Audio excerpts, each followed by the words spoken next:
Ladies and gentlemen, I will be having a debate Sunday evening, if everything goes as planned, with Victor Pross.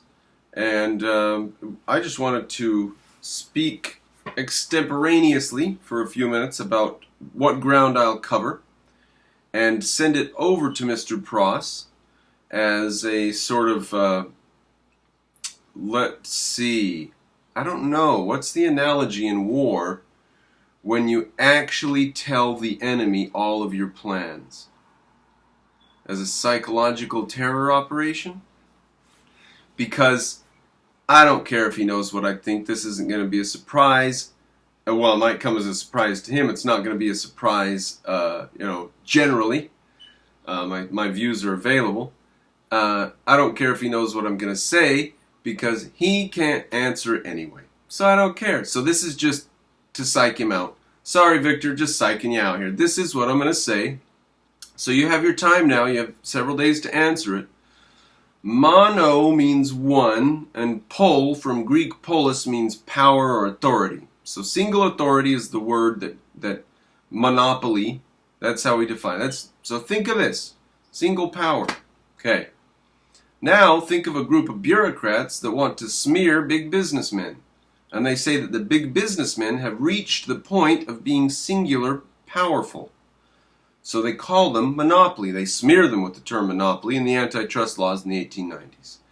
So my beef with you is going to be to prove any time ever, even theoretically, I'll allow you to take a stab at it theoretically to prove that a monopoly could occur under a free economy.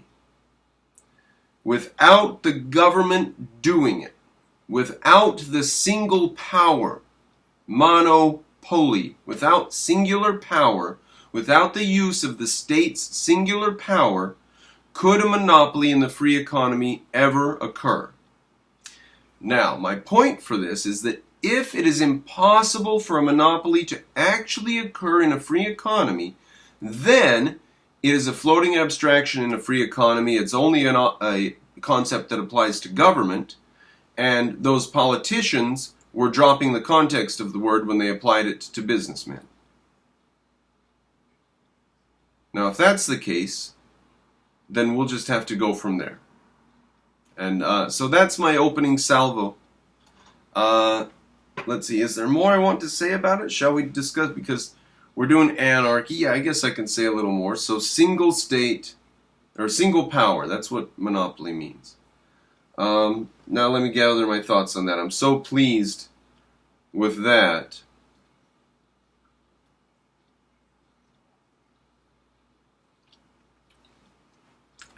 Well, I would also like to offer him the objectivist state and see what he takes exception to in the objectivist state. Because I think we're going to get a lot of, if we can explain it to them in simple terms, we might get a lot of them on board. They can explain, they can grasp very, very simple things like a single sentence.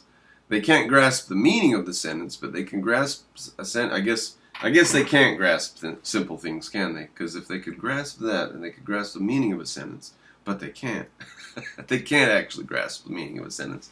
Like, what does it mean for there to be non-contradiction? What does it say? If we say A equals A is A doesn't equal A. I shouldn't have said that. If we say A is A, non-contradiction, what does that mean? They can't grasp that. So, what am I off onto now? I think I should have stopped it when I thought I should stop it. Well, there's what I'm doing, Victor.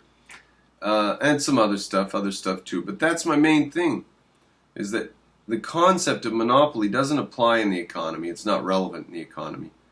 So it only applies to the singular use of force. So, yeah, I think you guys are dropping the context of what a monopoly is. You're applying it to the economy, and you're very, very confused.